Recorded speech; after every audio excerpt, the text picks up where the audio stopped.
Good afternoon, everyone, and welcome to today's webinar on how to fix a silent audience list across email, SMS, and push without starting from scratch.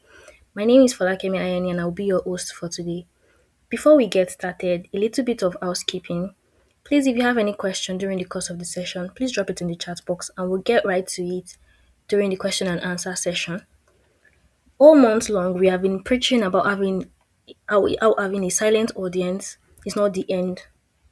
And to this webinar will show us practical steps on how to fix a silent audience list. In this session, we'll be discussing the hidden reasons why your audience went quiet, proven tactics to reignite engagement across email, SMS, and push, how to segment, personalize, and send messages that actually get responses, mistakes to avoid so your audience stay active long term. Today, to teach us each of these tactics would be Nathan Oguntuberu, the CEO and engineering lead at gomila.com.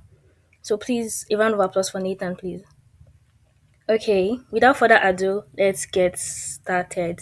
Nathan, you have the floor. All right, thank you so much for the introduction, and good evening, everyone. As I have been introduced, my name is Nathan Ogunsberry Nathan, founder and engineering lead at Gomila.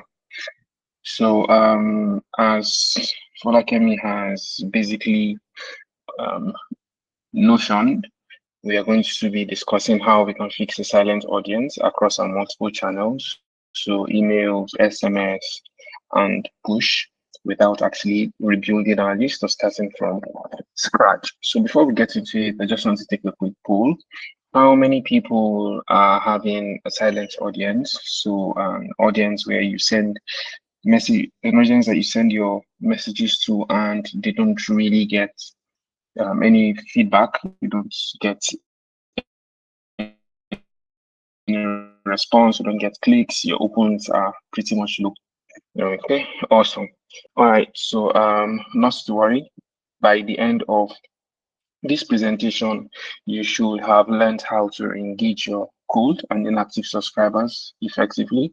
You should have also learned how to build smarter engagement automations across emails, SMS, and push messaging, as well as cleaning up and warming up your list for sustainable performance. Now, who is this presentation for? Who is a webinar for? Who is this talk for?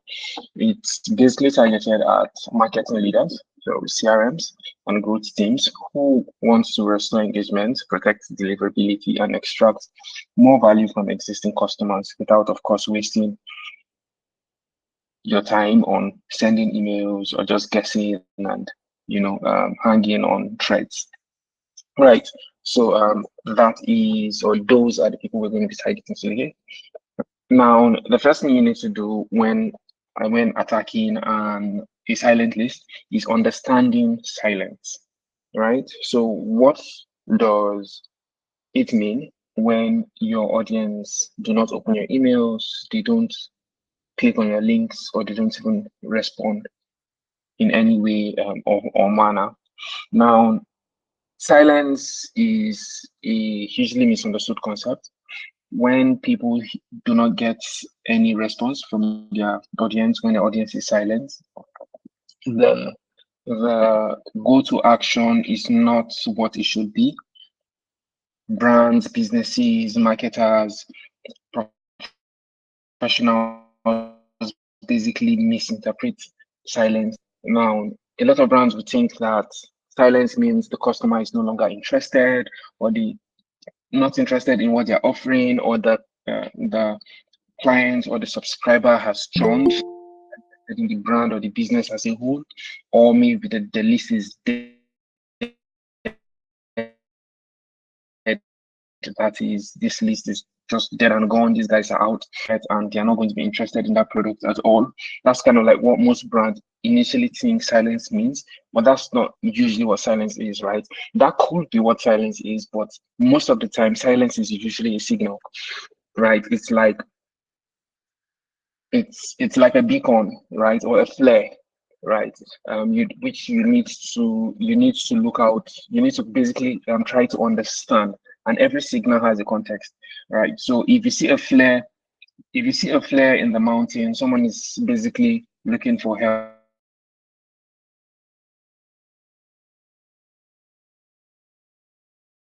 You try to understand how things are and basically get a lay of the land, right? So that is essentially what silence basically means. So silence is that flare, and every when there's silence in your audience, there is a context around it that you need to understand.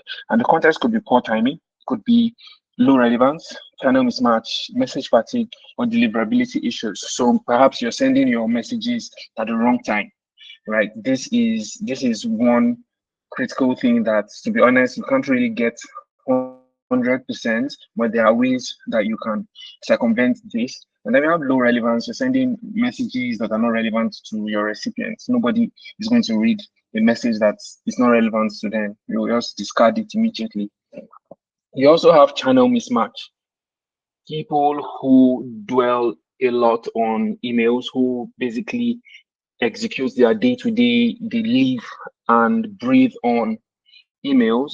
If you are sending them push notifications or you're sending them SMS, they would most likely be silent. So you need to understand what's going on in that line, as well as message fatigue.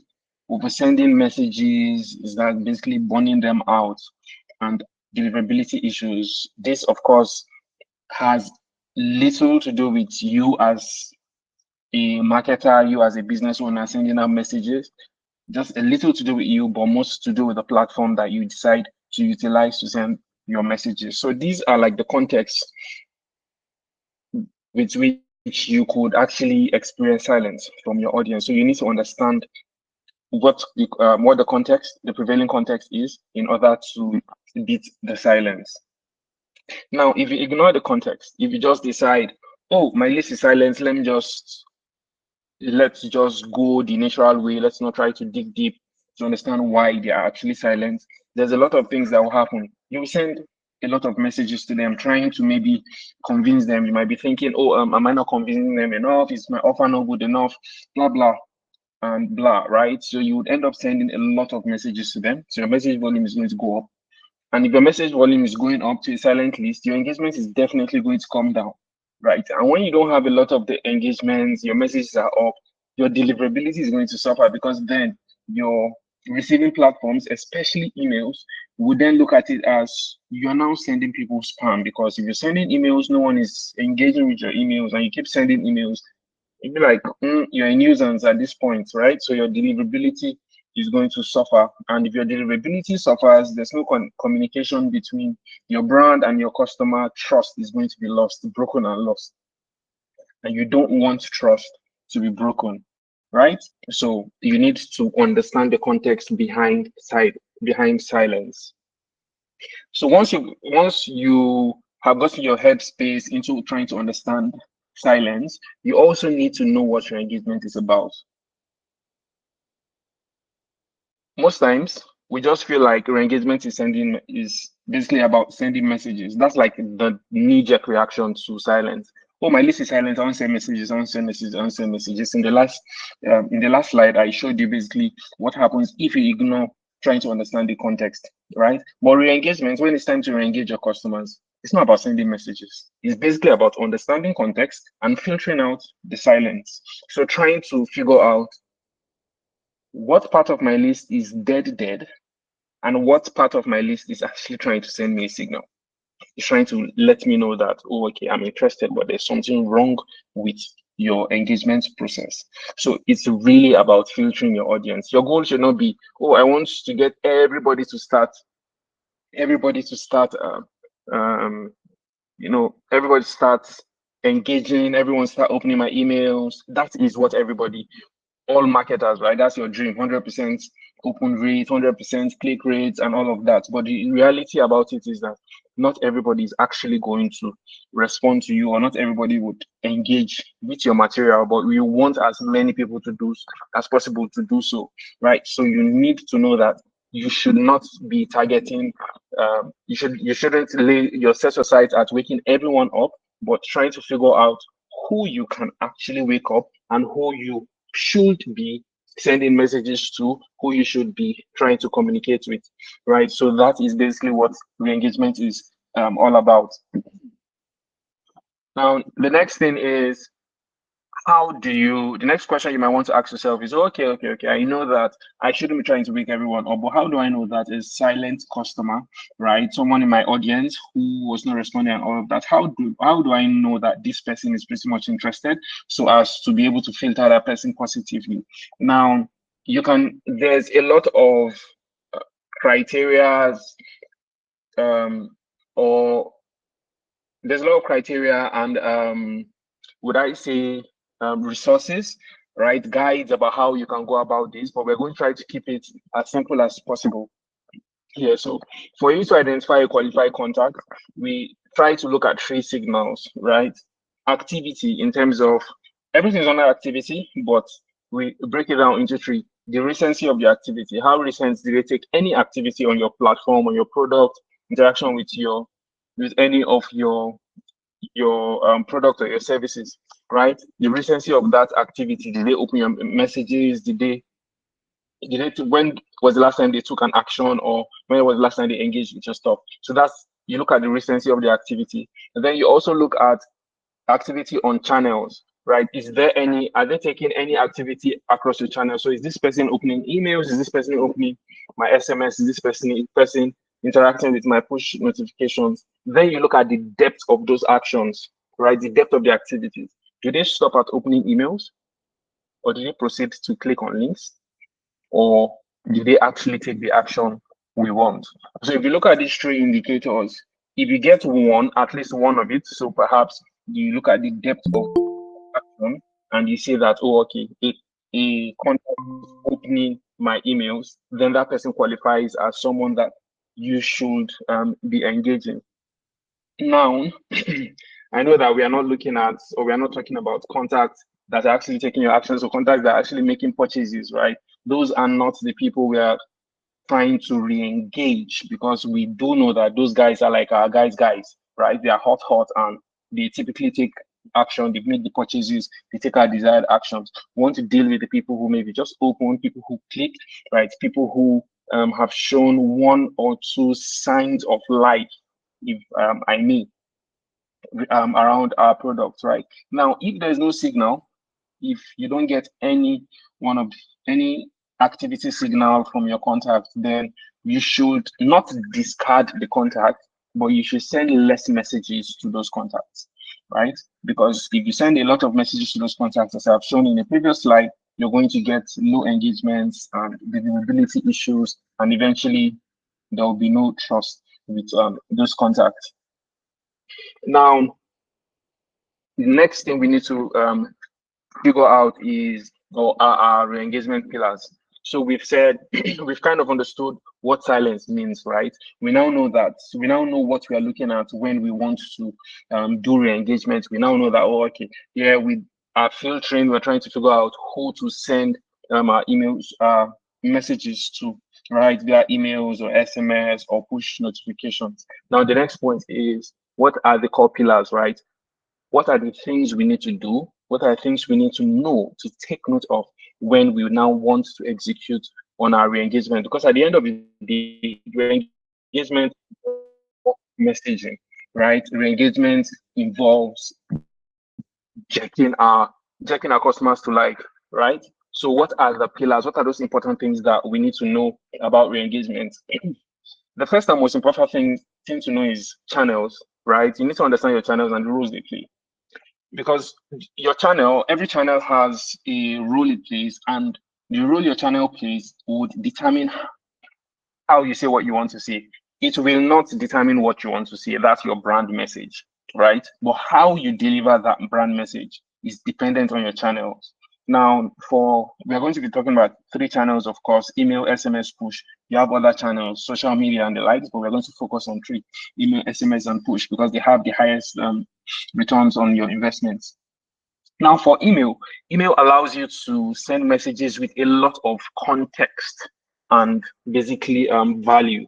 You can send long messages, you can send images, you can basically send beautiful designs, convincing copies, and all of that through email, right? So this is typically your first port of call. Now, when you have email, you shouldn't be sending very short emails like, um, "Hi Nathan, you have a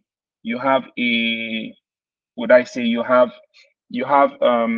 a bonus waiting for you to claim, right? You want to add as much information about what you are talking about, right? Give them quality information, right? As much and a little bit of quantity with your emails.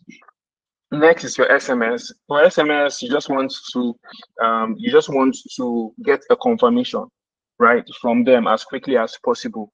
Either you want to get a confirmation or you want to get their attention to go take a you to basically redirect them to some other channel of sorts. You don't want to sell completely on SMS, or you don't want to push too much information on SMS, right? It's like read quick and move, right? So you also have your push messaging. For push messaging, you want to steal attention.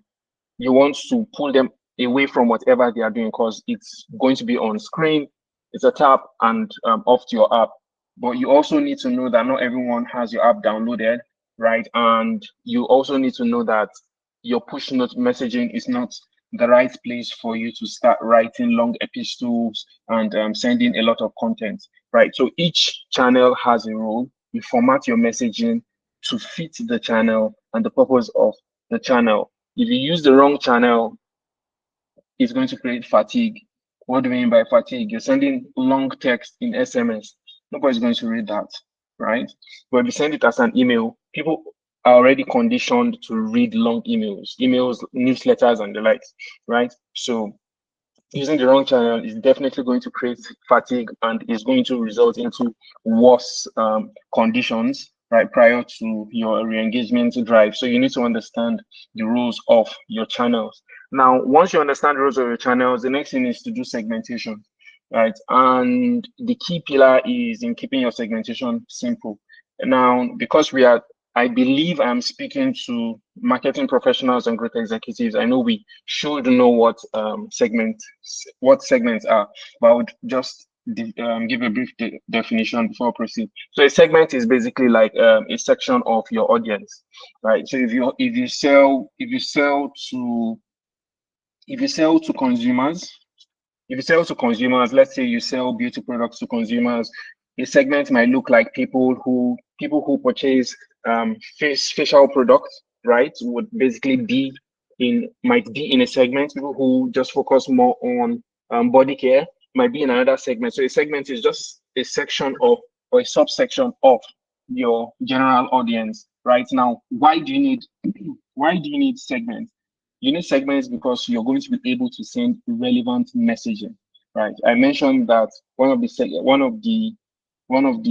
signals you get, one of the signals or one of the context around your audience silence is that your message is not relevant. You're maybe sending facial guides to people who are just interested in body care, right, or in hair care, right? They will not necessarily engage with such content. So it keeps it relevant. Having good segmentation keeps your messaging relevant. Now, you know that having segmentation keeps your message relevant, it will drive engagement. But when you want to re-engage your customers, you need to keep it simple, right? You can segment as much as you like, but in the re-engagement process, keep it as simple as possible.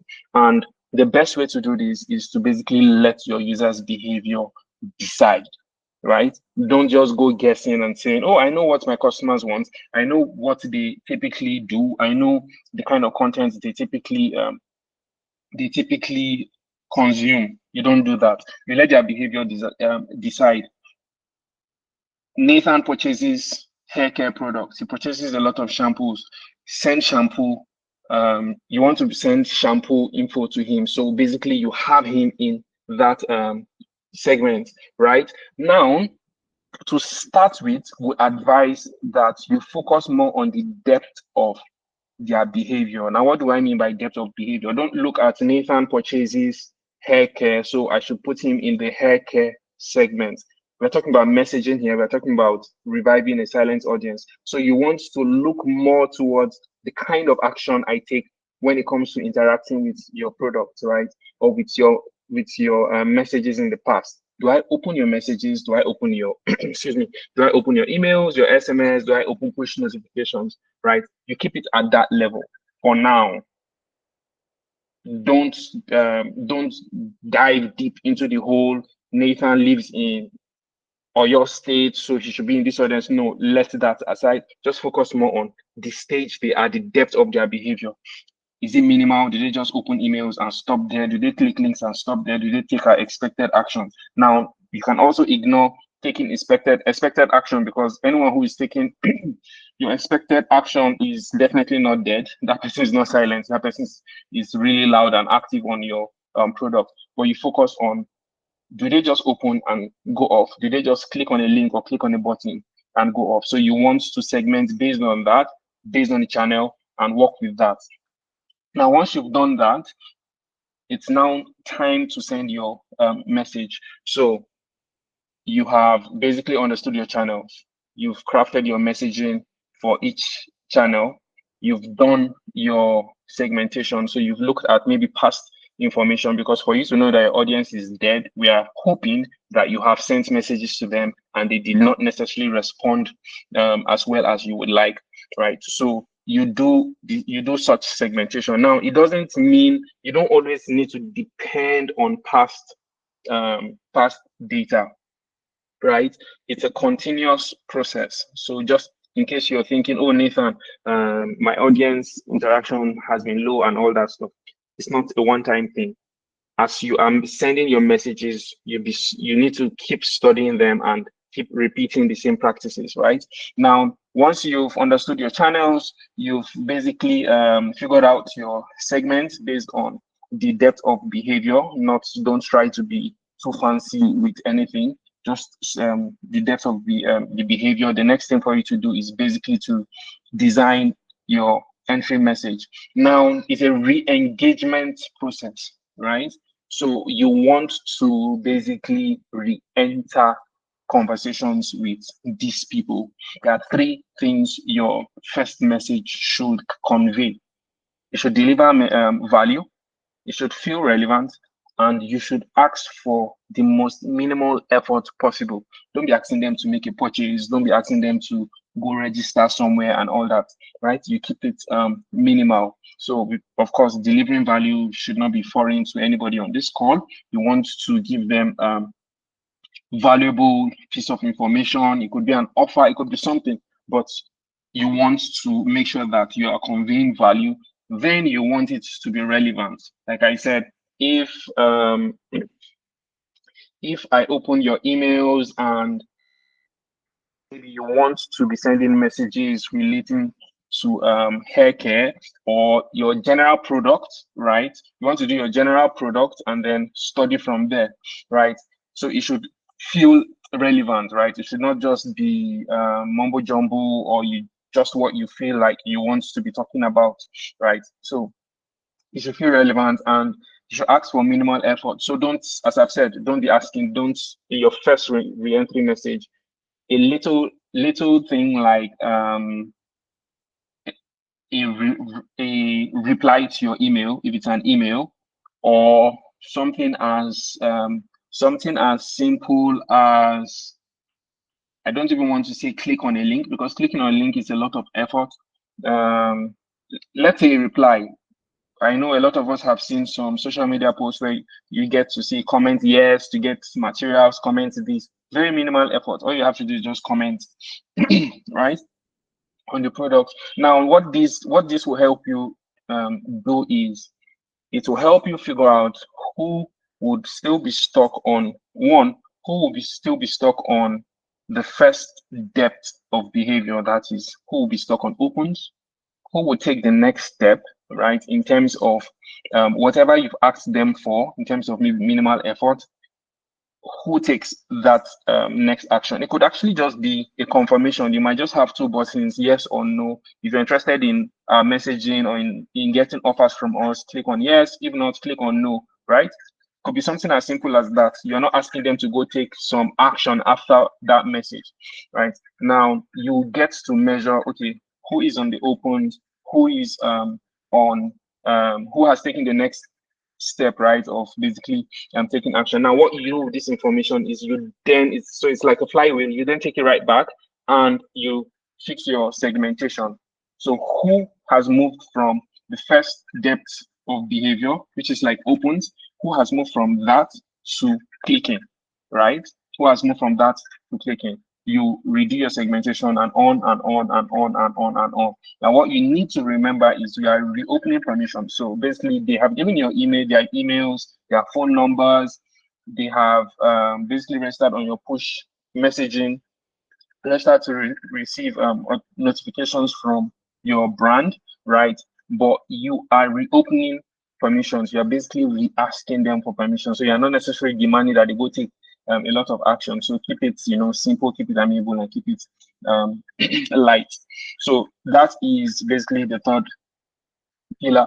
Now, the last thing for you to know is you need to know when to stop, right? Like I said, the knee-jerk response is to send messages. But if you've gotten to this level, you would figure in your mind that okay, we've done segmentation, we have basically understood the context of their silence. So excuse me, we've segmented, we know the channels to use, we've adapted our messaging, and we are in this flywheel of sending light messages gradually to the different segments. Now, people who are completely silent can also be in a segment, right? So you keep re-engaging them to filter out, because the fact that someone is silent this week doesn't mean they will be silent next week, right? But there's a point where you should know when to stop, right? So especially when sending to your inactives. That's those people that don't open, they don't click, they don't. So once you have sent a number of a number of messages, now there's no hard rule to this. It could vary from industry to industry. Some industries have active customers, some don't exactly have active customers. Right now, when you've done it sufficient enough and your engagement has been on zero or has been um, dead for a long period of time, you should be planning to stop. It doesn't mean you failed. It just means that at this point in time or through this period, those guys in the audience or in that segment are no longer interested. Right now, if you stop, it's going to do you good. Why? It's going to protect your reputation with the receiving services like Gmail, Microsoft, and the likes, right? So it's going to protect your sender reputation because you're not seen as spam. You're sending relevant messages to your active, to the people who are actually engaging in your audiences, and those guys are actually responding. So it's going to say that, oh, okay, you're actually delivering high value, right? It's going to improve your engagement, of course. If you send relevant messaging to your active audience, you definitely get higher engagement and, of course, preservation of your brand trust. Now, your brand trust, not just for those people who are engaging, but also for those people engaging, right? Yes, there might be a period of silence.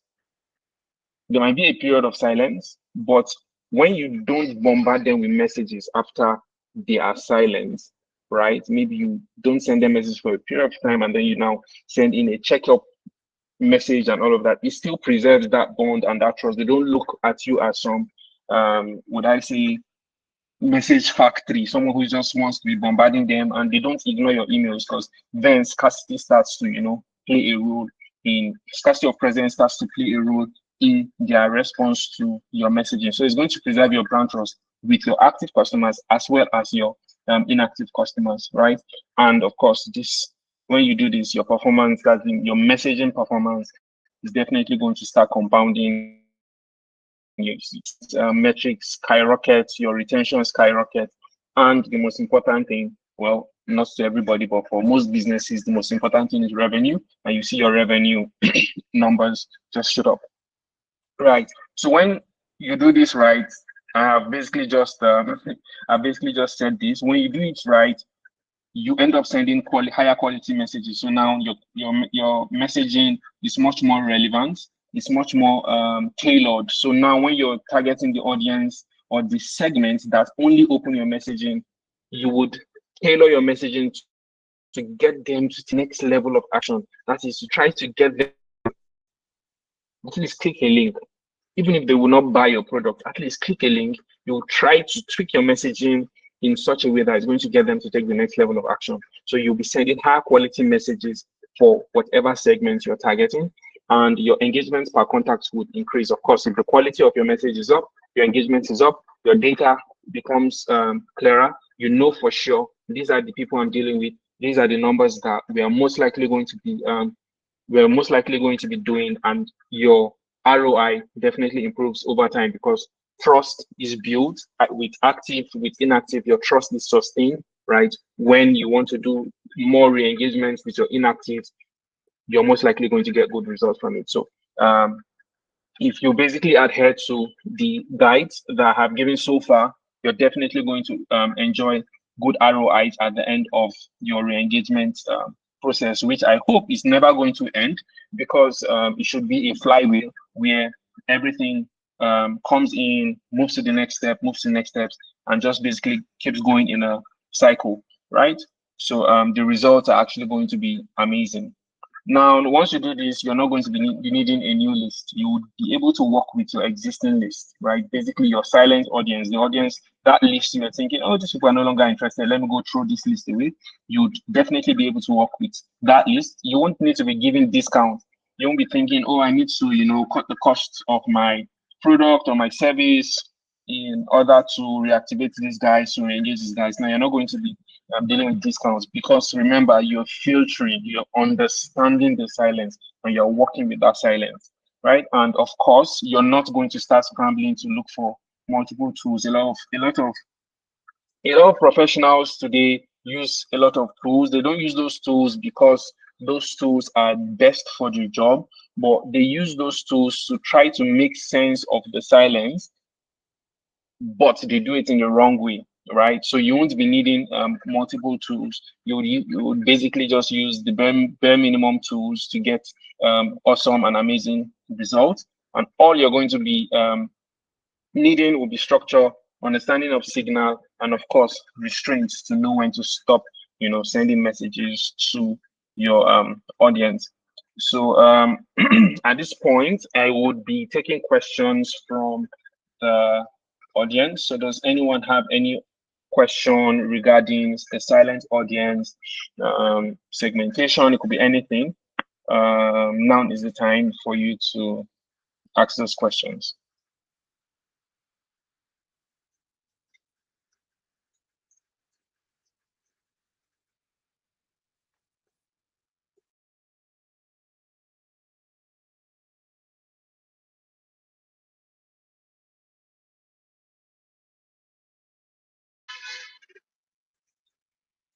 Okay.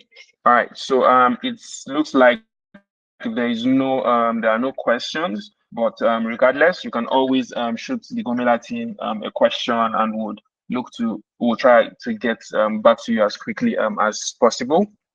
So who are we? Gomela is a multi-channel marketing software that enables businesses to generate more revenue from existing customers. That's really what we do. We help you use messaging, right, to generate more revenue from those customers that have purchased from you once, twice, thrice, and maybe they're not frequently coming back. So we enable you to use messaging to get them back. We help you manage your subscribers. So everything we've spoken about today, your segmentation, your channels, your messaging, and of course your deliverability, which is really important. Gomela helps you, and Gomela ensures you have the best of those. So we basically give you contact management, that's subscriber management, as well as advanced segmentation. We enable you send promotional messages. So promotional messages or broadcast messages where you basically do a blast to multiple customers at the same time. So basically, you can reach an audience or reach a segment at once, as opposed to typing out messaging and sending it out to them one after the other. We also enable transactional messaging, so you can send transactional emails, you can do transactional SMS with the GoMailer platform, as well as life cycle marketing. Now, life cycle marketing is really important if you want to do behavior driven messaging. And there was something I mentioned, which is poor timing. I mentioned that you might not necessarily get the best time to send a message. Now that's where life cycle marketing comes in place, where you're able to respond and send the right messaging at the right time based on your customers' behavior. Now, Gomela powers these Gomela basically empowers you to achieve high precise timing, high message quality, as well as fine-tuned audience targeting. So these are things Gomila gives you. And if you would like to check it out, you can navigate to app.gomila.com/register and create a free account. You get started for free. You can also book a demo on the account, and a representative is going to walk you through, onboard you properly to show you how Gomela can actually help you re-engage your existing audience without starting from scratch, basically with your existing list. So thank you once again for listening in, for tuning in, taking out the time to be part of the webinar. Once again, my name is Nathan, and I would just want to say thank you. So do have an excellent rest of your evening. If you want to reach out to me, the email is nathan@go-mailer.com. That's nathan@go-mailer.com.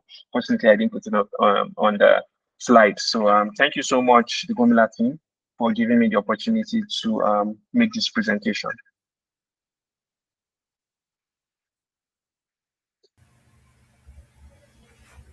Thank you so much, Nathan. Thank you to everyone who joined us today. Don't forget to check us out at Gumila and at Gumila on our social media page, social media. And don't forget to stay glued to our pages as we have webinars every month that gives you practical tips on how to keep re-engaging your audience. Thank you so much for joining us today and do have a lovely weekend.